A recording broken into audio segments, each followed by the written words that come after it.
Supreme কোর্টের সামনে বিচারাধীন আপিলটি নিষ্পত্তি না হওয়া পর্যন্ত তার কোনো গেজেট প্রকাশিত হয় না। রায় প্রদান করে সেটা রাষ্ট্রের প্রত্যেকটি অঙ্গ এবং ব্যক্তি তাদের প্রত্যেকের দায়িত্ব সে রায় মানা। আজকে সুপ্রিম কোর্টের আপিল বিভাগ মাননীয় প্রধান বিচারপতির নেতৃত্বে 4 জনের বিচারপতিদের সমন্বয় বেঞ্চ আজকে যে কথাটি আপনি বললেন জনাব আসলাম চৌধুরী, যিনি চট্টগ্রাম 4 আসন থেকে নির্বাচিত হয়েছেন, জনগণ তাকে ভোট দিয়ে নির্বাচিত করেছেন এবং আদালতের 3রা ফেব্রুয়ারি 2026 তারিখের আদেশে যখন লিভ গ্রান্ট করে তখন আদালত বলেছিল যদি আসলাম চৌধুরী নির্বাচিত হন তাহলে সুপ্রিম কোর্টের সামনে বিচারাধীন আপিলটি নিষ্পত্তি না হওয়া পর্যন্ত তার কোনো গেজেট প্রকাশিত হবে। আপনারা জানেন যে আমাদের জাতীয় সংসদ সরাসরি নির্বাচনের মাধ্যমে 300 আসন নির্বাচন, সেখানে 2টি আসনে আদালতের এমন নির্দেশ হচ্ছে, 2টি চট্টগ্রাম, একটি সুপ্রিম কোর্টের আপিল বিভাগে যেটি আজকে চূড়ান্ত নিষ্পত্তি, আরেকটি হচ্ছে শ্রীপুরের হাইকোর্ট বিভাগে পেন্ডিং দেওয়ার শুনানি চলছে।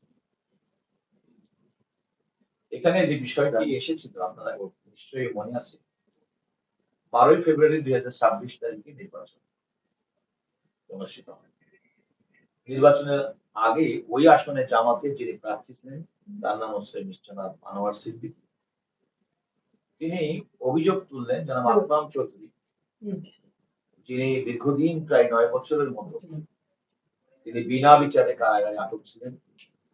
আপনারা সবাই জানেন জনাব আসলাম চৌধুরী তিনি একজন রাজনৈতিক ব্যক্তি, কিন্তু বিগত ফ্যাসিবাদ আমলে দীর্ঘদিন পর্যন্ত প্রায় 9 বছরের বেশি সময় তিনি কারাগারে ছিলেন।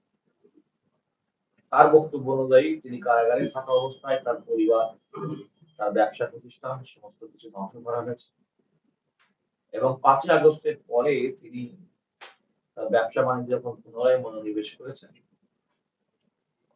এমন একটি সময় নির্বাচনের কাছাকাছি সময় এসেছে, তিনি আদালত কর্তৃক আদালতের আদেশে তার যে আমাদের আইন অনুযায়ী কোন ব্যক্তি দিন খেলা বিভাগে নির্বাচনে প্রার্থী হতে পারেন না সম্পর্কিত যে বিধান সেটি আদালতের নির্দেশে স্থগিত ছিল এবং সে কারণে তিনি কিন্তু রিটার্নিং কর্মকর্তা কর্তৃক তার মনোনয়ন পত্র বৈধ হয়েছিল। পরবর্তীতে তার প্রতিদ্বন্দ্বী প্রার্থী নির্বাচন কমিশনে আপিল করেছে, সেই আপিলেও তার প্রার্থীতা বৈধতা পেয়েছে, আসলাম চৌধুরী বৈধ হয়েছে। তার বিরুদ্ধে জনাব আনোয়ার সিদ্দিকী হাইকোর্ট বিভাগে রিট পিটিশন দায়ের করেছিলেন, রিট পিটিশনটি সরাসরি খারিজ করে দিয়েছিল হাইকোর্ট। অর্থাৎ তিনি নির্বাচন করার জন্য নির্বাচনে বৈধ প্রার্থী হিসেবে 3টি ধাপ অতিক্রম করেছিলেন। হাইকোর্টের রায়ের বিরুদ্ধে জনাব আনোয়ার সিদ্দিকী সুপ্রিম কোর্টের আপিল বিভাগে আপিল করেছেন, সেটা নির্বাচনের আগেই বলেছি সেটা 3রা ফেব্রুয়ারি 2026